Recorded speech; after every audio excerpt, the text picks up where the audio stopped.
Perfect.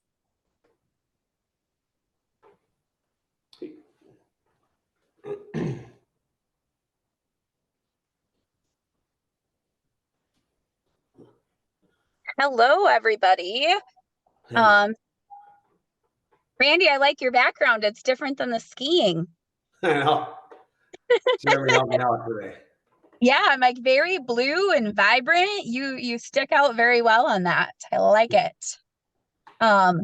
Thank you guys so much for joining us on the special Zoom. I am happy to see all the participants that showed up.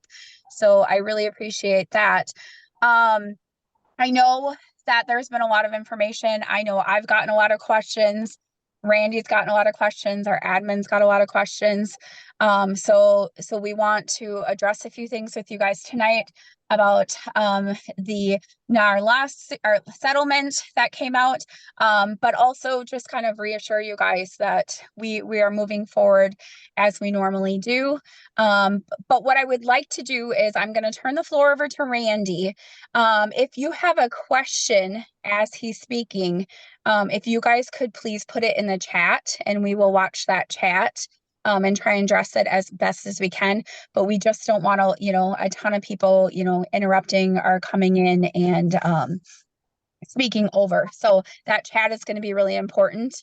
And then we'll talk about a few things after Randy's done talking about how I'm handling the business moving forward, speaking to people about listings and also speaking to buyers about that to help you guys. So without further ado, our amazing broker, Randy, take it away.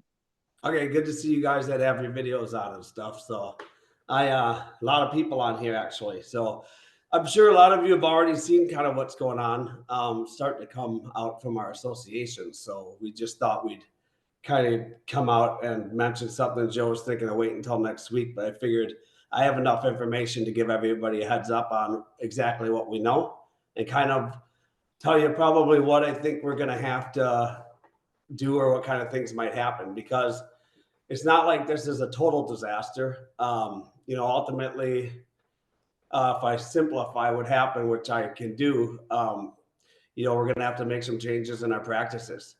So I think what I'll do is I'll kind of tell everybody my plan will be how we got to where we are and what happened and exactly where it is, and then kind of what we think is going to happen going forward.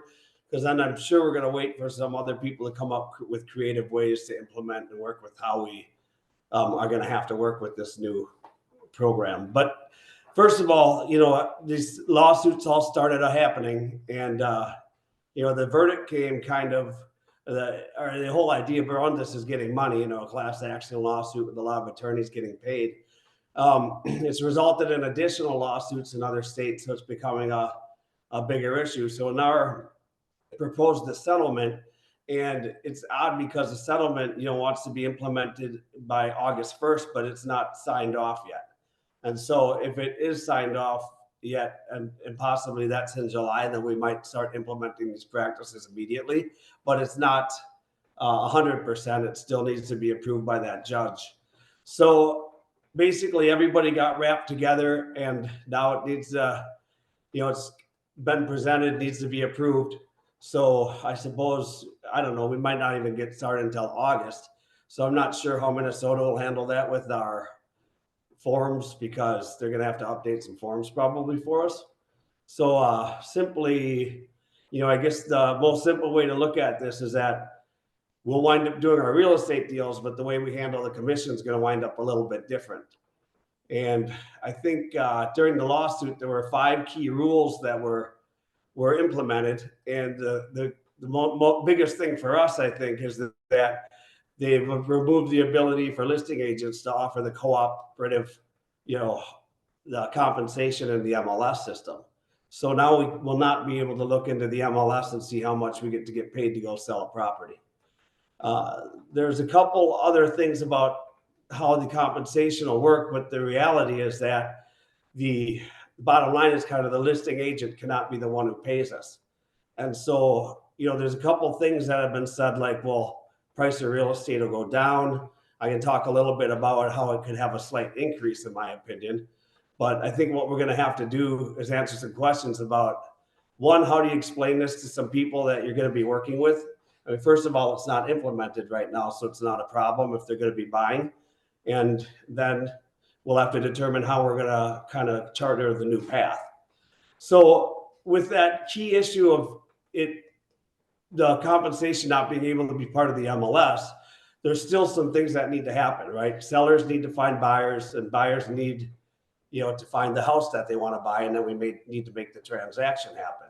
So when we do all that, people wonder, like, will the listing agent or will the buyer's agents go away?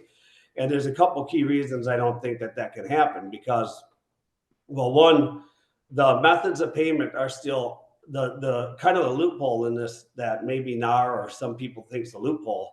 But the reality is that a seller can still offer compensation when they list a home. And as brokers, we can still list cooperating compensation on websites, anywhere except for the MLS. So it makes it a little tougher for us to find out what we're going to get paid to go sell a house. But the money cannot come from the listing brokerage anymore.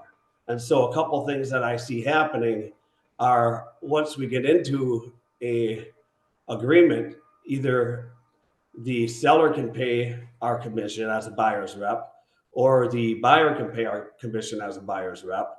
And so, just like a buyer can go and ask for closing costs and things like that, they can also ask to roll in commission into the deal.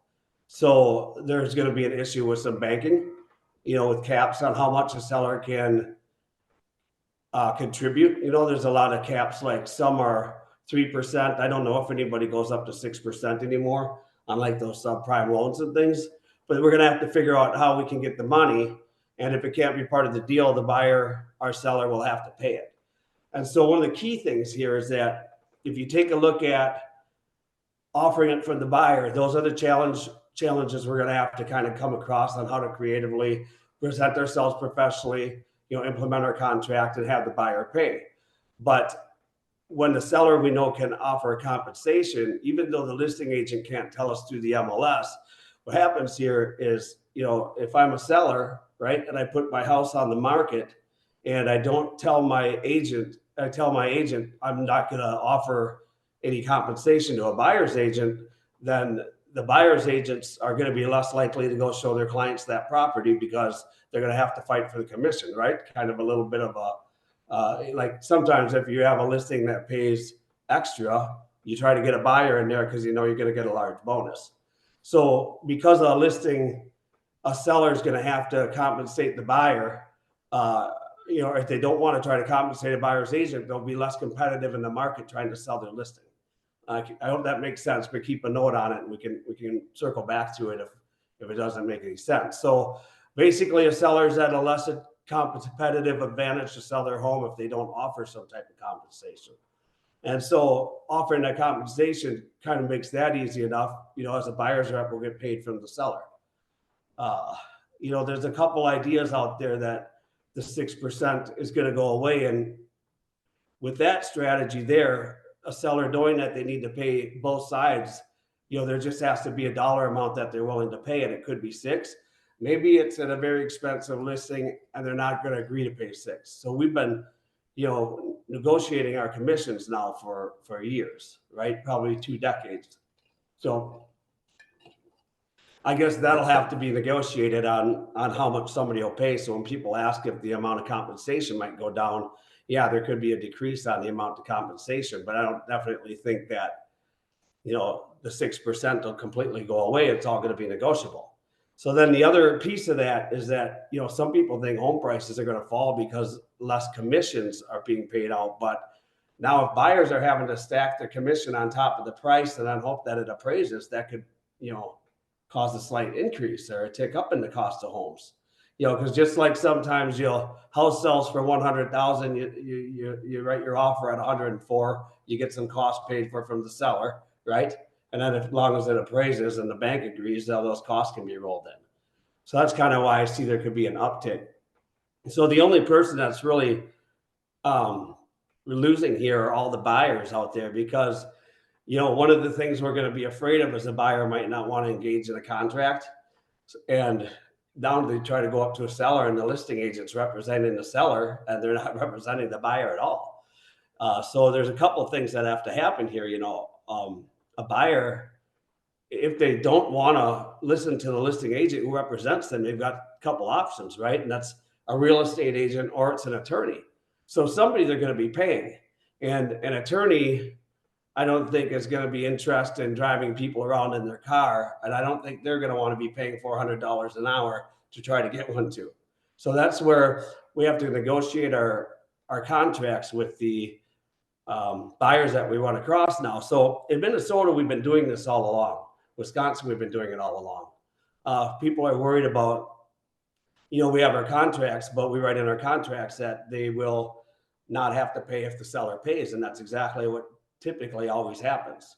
So we've been saying that we've always been doing what we're doing. But now with this new rule, we have to find a little bit different fashion to do it in Minnesota, we've always had our contracts, so it should be kind of less abrupt for us to learn how to do this, because other states in the country, they don't have buyers requirements like we do.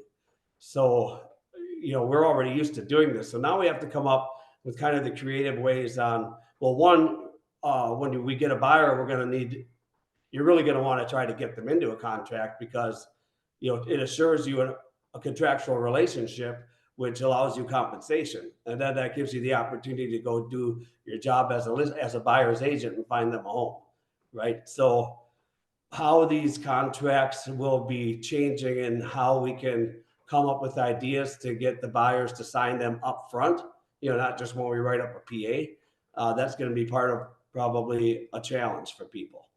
So I think I could probably, other than some creative ideas on how to spin what happened, the fortunate thing I'd say is in the states we're in, we're used to buyer contracts, but it's still, it's still going to be a little bit complicated of an issue.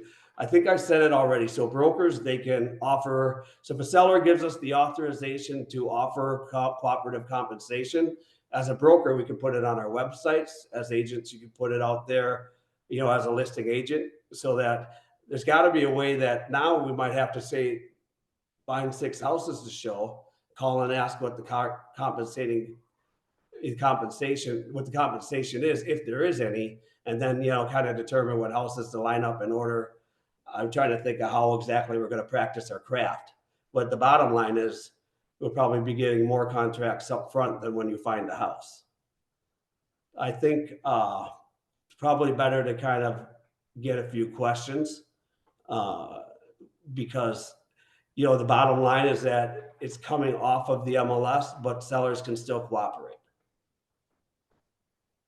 And then the exact red line in there is that the listing agent's not going to be able to pay the buyer's agent.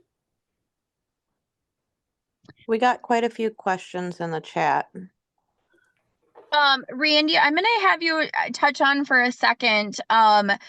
This has always been there. This is not something new as far as the sellers could have, opted to pay any commission to a buyer's agent. It's been like this.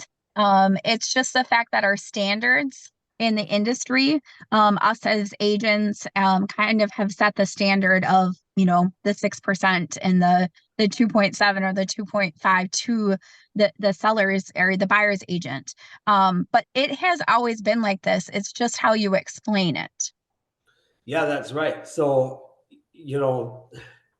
as long as they can get the compensation from that seller, then the buyer won't have to pay it. The question is going to be there, which is pretty common that we've been seeing online and things like that, is we're going to have to learn how to probably explain what our job is, and that's to help them find a home and help them navigate their way through the negotiation process, get the purchase agreement done in their interest, get them into a successful closing table, and have them move into the house that they want. So that's always been there. And the agreement now, having to have that signed all the time. See, one of the big questions is, even in the real estate community, I think there's a lot of polls out there that everybody says, okay, how does the buyer's agent get paid? And between us as agents, if you all take a look at, if you run a poll right now on here. If somebody knows how to do that, I think you'll see that nobody really has a straight answer on who's paying the commission.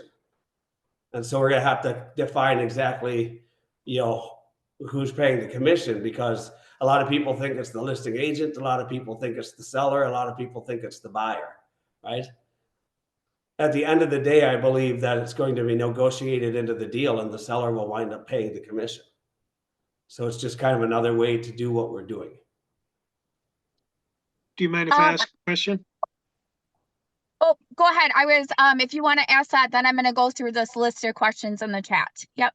So I just got an email a few hours ago from, I believe it's CMG Home Loans, that said the proposed settlement includes banning a seller's agent to set compensation for a buyer's agent.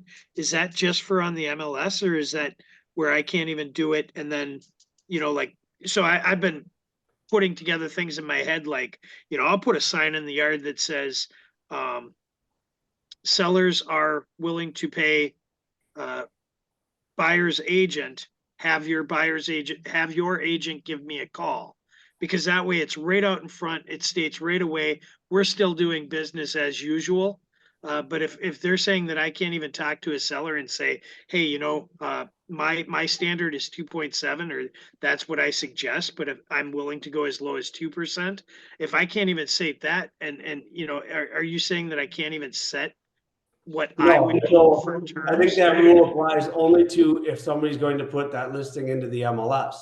So the seller can offer compensation, and an agent can tell an agent that the seller's offering compensation. It just can't be listed in the multiple listing system.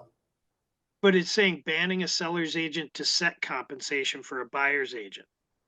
So I'm taking it as though they're saying that I can't even tell a seller what I would suggest they. No, you can't advertise the payout in MLS. You can advertise at other places. You can pay it. You can tell an agent. You just can't put the compensation offer in MLS. We're still what I would say is you guys need to be very careful on what you are reading right now. Because there is a lot of stuff going on out there. So really take a minute and let everybody else put all that other stuff out there. And we really have to see what's going on. And the information coming from Randy or our association is going to be the key information that you need to be looking at. Yeah, exactly. I mean, there's a lot of speculation. Mm-hmm. So, and this could be changed slightly also before it's signed off, but we're thinking that this is going to be the basis of what happens. Now, I think that is what you might have been saying is, obviously you're going to educate the seller on what's happening. And then that way you might be suggesting what other sellers in the other area might be compensating. And they want to be competitive and get people in their door to sell their house. And it's the bottom line. I don't know about advertising anything that says what sellers can or can't. But I think what I said openly is we're doing the same thing we're doing, but we're not putting it in the MLS. Yeah. Randy, I'm just going to read through a few of these questions. Some of these we've touched on, so we're going to pass through them. One of them is, do we know what the mortgage industry is saying about this change? Have you heard anything from a mortgage perspective? No. So my key thing to hear from them is how much possibly of this, with the seller paid points and things like that, if we're going to be able to wrap some of the commission into the buyer agreements and into the loan. So I do know that a lot of people in the mortgage industry are going to be affected by this because a lot of their referrals come from buyer's agents. And so that's kind of an issue. And then what's a mortgage broker? How do they refer, to a buyer's agent? But I don't know if we want to get too many complications and theories about this, because the bottom line of what we know is we just can't put the compensation in the MLS.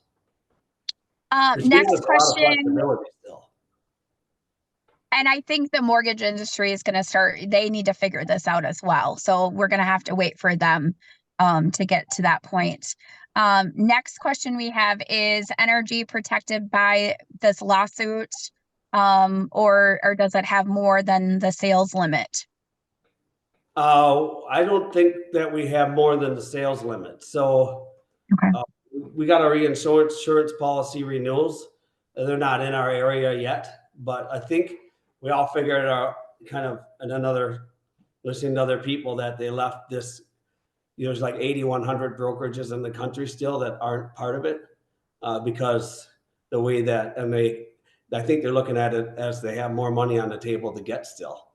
So we just have to find out where that goes, but I'm pretty confident that we're not a part of it, because a lot of the huge franchises had paid to be a part of it. And so some of them are resolved, I believe. Mm-hmm.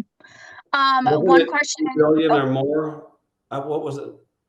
I got to look at the number, but there's a specific number of sales to find out if we would be excluded. Yes. Okay. Almost 2 billion. This is an ethics question. Would limiting the homes we show be considered an ethics issue by not representing our clients and showing them a home that they might be interested in that's offering 0% commission? That's kind of a question we're going to have to figure out here, because, what we're thinking is going to happen is that could happen often.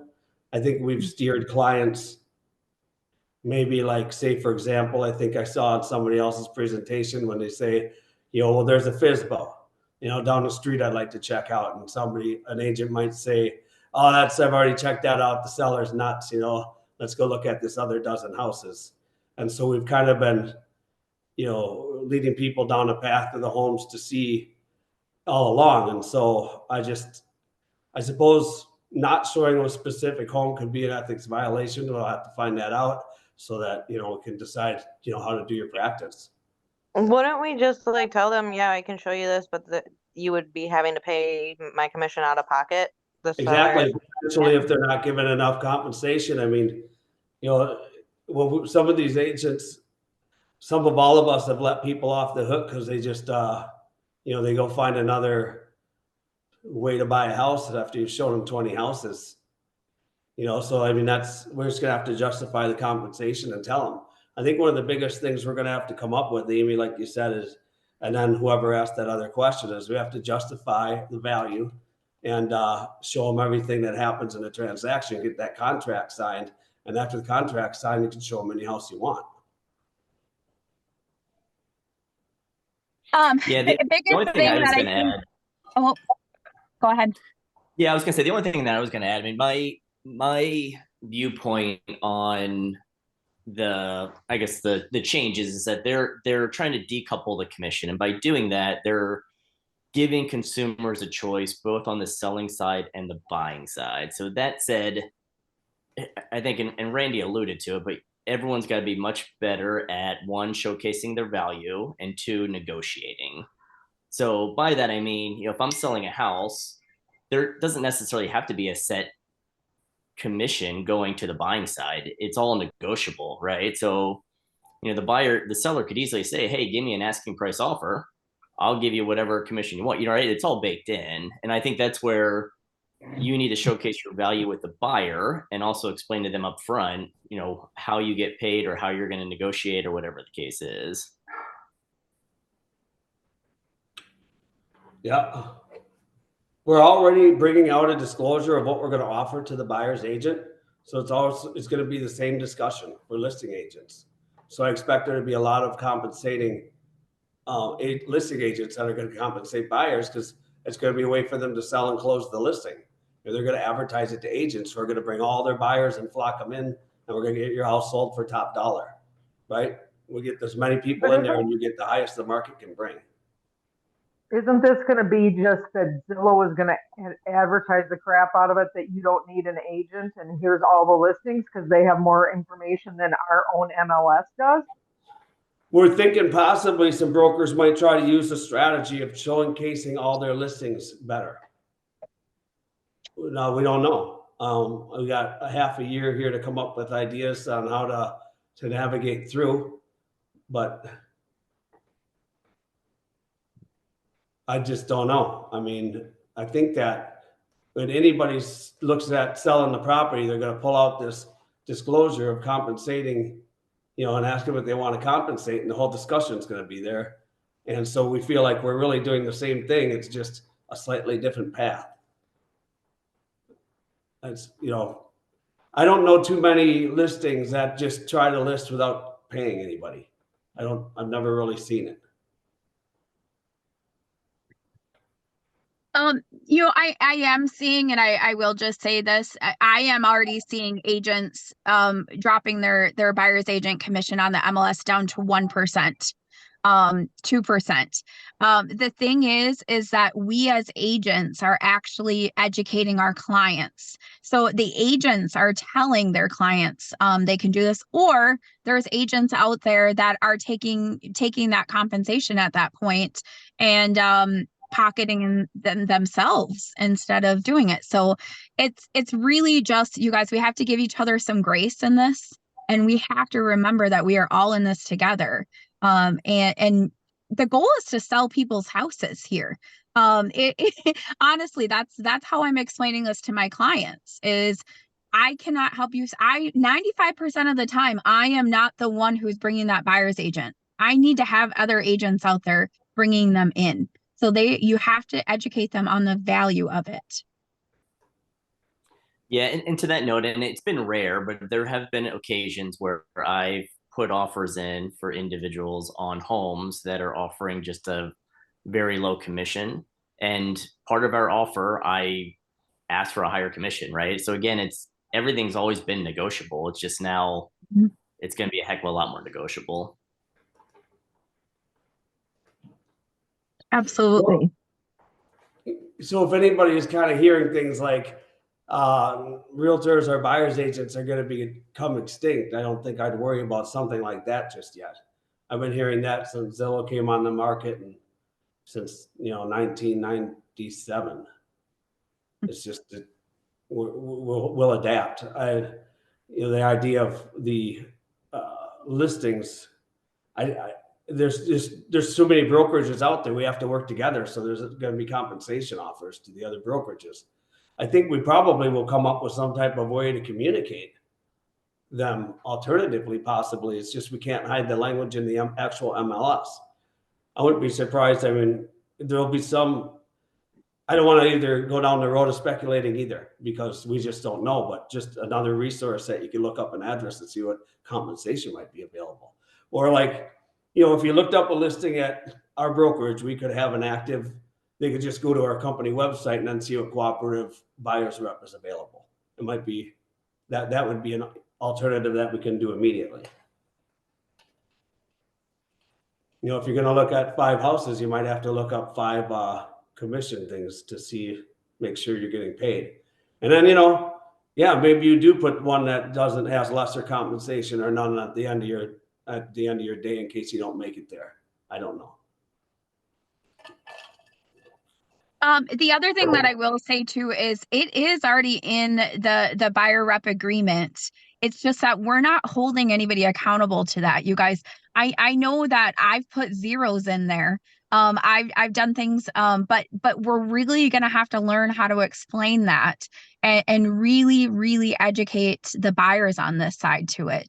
But remember, you can put anything in a purchase agreement. You literally you can ask for anything in a purchase agreement. No, you can't. You can't. The cooperating issue is between the brokerages. It's not between the buyer and the seller. That is a red line. No, it's the issue is between the buyer and the listing agent. The buyer and the seller can negotiate the commission. Yes. It's like seller paid closing costs. It's exactly the same. So it's going to be a negotiating item. And I think to that point, like that, you're right, and that it's already in the buyer rep agreement. And I think one of my takeaways in figuring out how to do business moving forward is that has to be a more clear conversation, right? Of how I am going to get paid and how we'll negotiate it into the deal. And if not, you know, the buyer's going to have to pay. If there's a portion there that can't be negotiated into the deal with the seller, we'll find out and let everybody know. But I think one thing I was going to Agreement. mention, if anybody hasn't read their buyer representation agreement because you kind of skate through the thing, it's probably one of the most important things to learn right now, or over the next half a year, because you're going to start using them more. A lot of times we just sign it with the PA, but you're going to be needed to sign so that you can secure your buyers. Randy, if they're saying that we have to have a buyer rep agreement to show a house anyway, I mean, we have to have the discussion with them. I mean, that's one of the new rules, correct?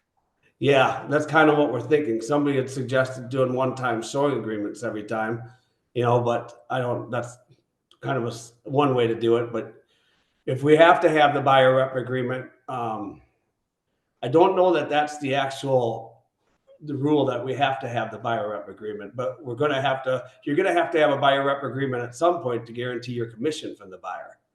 It's just that it might be negotiated later that the buyer's not the one directly paying it, which is hard because you're going to have to explain why it's going on top of the purchase price, or how it's going to get built into the transaction. So I don't know that you have to have a buyer rep just to work with the buyer yet. I think you could loosely show them a house, but it's definitely not going to guarantee you commission, and you're not going to be able to we'll have to figure out if you can even, there's no way to use procuring cause in that to try to get commission from the seller then, because you don't have an agreement with the buyer. Right, but it says in the settlement, we've agreed to require MLS participants working with buyers to enter into a written representation agreement, and the change will go in effect in July 2024. Yeah, that's kind of, But that's what I understand that. So like we should be writing our buyer representation agreements now, right? It just doesn't happen Right. sometimes. So I guess at that point, you're going to say, if that's exactly how it is, that might make it easier for everybody, because if everybody understands that they can't enter into a house or show a house without a buyer rep, then it'll make it easier to get your buyer rep agreement signed, or they may not be able to see the house without representation. How does an open house work? Well, yeah, I don't know yet. I think There's a that question. with this There's a initial- question kind of going off of what we were just going off of can we charge buyers per showing? Is that something we can maybe on like our current listing or buyer's agreement, they say like a retainer. Is there something kind of like almost like that where we do a retainer and you pay the retainer up front and then we'll charge you per showing and that goes towards your Yeah, that'd be up to you in the same manner as you're doing it now. the negotiations, basically. Yeah. What I'm wondering is if they're going to actually change the forms or something by the time we start implementing this, because the good It's news so up is in the air. that we can, if we explain to them our value and they sign a buyer rep agreement that covers anything, let's say we just say it's 2.5% and say, we'll have, my job is to negotiate that depending on what the lenders say, we're going to negotiate that into your offer. I mean, that's our job, is just to say that we'll work for you if they're not offering anything, if the seller Right. doesn't offer anything. Yeah, and I think that's the one positive that could come of this, and that everyone's had somebody that's wasted their time, right? So if you do this correctly, you'll just have less of that. Question like that is, I guess, well, somebody just sidetracked me here. No. Okay, just keep going here. You guys, I will make sure that in the next coming huddles that we really do focus on buyer rep agreements. I always explain my buyer reps that I need you to sign this before I show you a property, and it's kind of like us dating. You are going to date me as an agent. I'm going to date you as a client, and we're going to come into this agreement. And if for some reason, this doesn't work out, we will definitely have a conversation about getting out of this agreement and be on the same page with it. But that buyer's rep agreement, I do believe, and just everything that I've been watching and seeing from all sorts of facets, it's the forms that are going to make a difference. And I do think they are going to end up changing some of our forms for sure around this. But but it's all about how you explain it to the clients.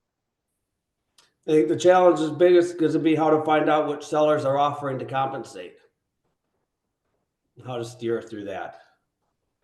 But also the challenge that we have we have months to prepare for is to get to know your clients, to create the relationship so that you're comfortable that they're not just dragging you around and running off. Like when you're a new agent and you go take any Zillow call you get, or you know what I mean, and show up and show somebody you know nothing about. At least that's how I started, right? And I think a lot of us did. But it's like, I feel like there's all these people on this call. If we have a night call instead of a Tuesday morning call, would we have more interaction? Would we have more, if we get more people into the Facebook group and into here to get some great ideas going, that would help too. I don't agree that I know they were saying that it's going to help sellers get more money, but I think it would actually hurt them if they don't offer some money. I think it actually would be a detriment. I don't know that it's really, they say they're going to get more money, but I don't agree with, I don't agree with a lot of things that have been said. It really is a perspective kind of thing. Right, trying to save a couple grand on commission and not getting all the offers you could possibly get. So the key thing is that a seller here can sign an agreement with the listing broker that they will pay X to a buyer's broker. It's just that listing broker can't put it in the MLS. So I guess I'm curious. From what I've heard, this all started because a seller didn't know they were paying a buyer's agent. Is that what everybody's heard? Well, Because my people have been question kind of in that complaining is, about it for I years. have a guess, I guess I should have explained further. My question in that is, if that's where this came from, and it's everywhere you can go, stating in all the agreements, a contract, laying it out, and they're suing and winning against that, and then you're telling me with all this new buyer stuff, and we're putting it together in 3 months, 4 months, whatever you want to say, that there's not going to be lawsuits coming from this from buyers that say, nobody told me. And there's actually no contracts that they're signed. And nobody Enough told people me. complained about it that enough attorney firms got together and wanted to figure out they could make a huge payday by changing the law, called it price fixing, found out how it happens through the MLS and the tie between NAR and the MLSs, and then they finally got a verdict. Been talking about it for years. So yeah, it's totally going to mess things up for buyers. 100%. They're going to be hurt. They're going to go into sales thinking that they can do it on their own, and then they're going to have zero representation, and it's going to be a mess for buyers. But my only issue is sometimes it's hard to tell people after the fact, right?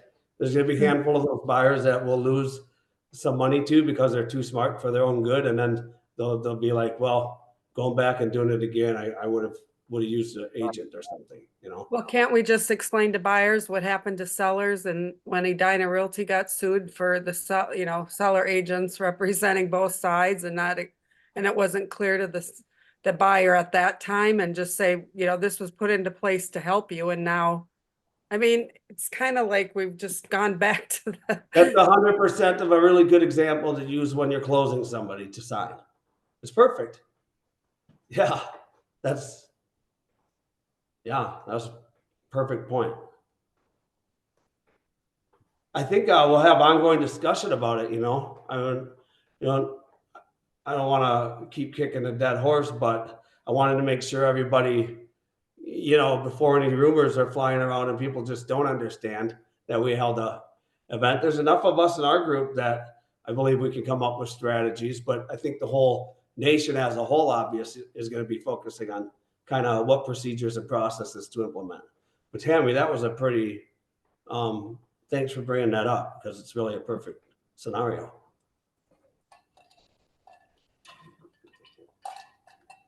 I want to focus on for a second because how to explain this to clients right now. Because I do not believe that the media is helping us in any instance, because what the media is putting out there, the Today Show, the newspapers, they're basically saying that this is going to help sellers and buyers save money. They're not really putting out there that, this is not going to help the buyers. It's not going to help first time home buyers. It's not going to help VA buyers, all of that stuff. So really, really dive into the fact that this is not in effect yet. I don't even know, and Randy can say a little bit more about this. I don't even know if we're going to have enough time before July for NAR and the associations and everybody to really get this into effect. So I'm skeptical of that. But it is, really educating your clients on the fact of this is what's going to happen if this does happen in July. Talking about those pieces that, if you are a seller, you do have the option to offer the compensation. And I'm going to help you sell your house, but we need help selling it too. So here's the advantage to it. The listing presentations are going to be huge on that. And then also on the buyer side. Has anybody come across anything with questions that are already getting asked by clients at this point?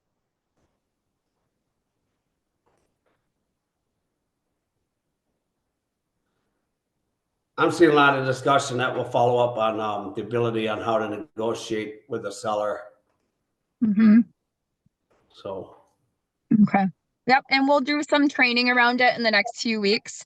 But biggest thing to think about, you guys, is we need to do business moving forward like we have been doing it. We need to keep doing our day-to-day things that we're doing right now.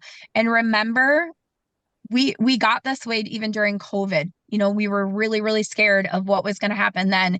And we all had to pivot and we had to change and we had to adapt and we got through it, and we are all going to get through this. It's just, we need to get it figured out, and we don't have all the answers yet.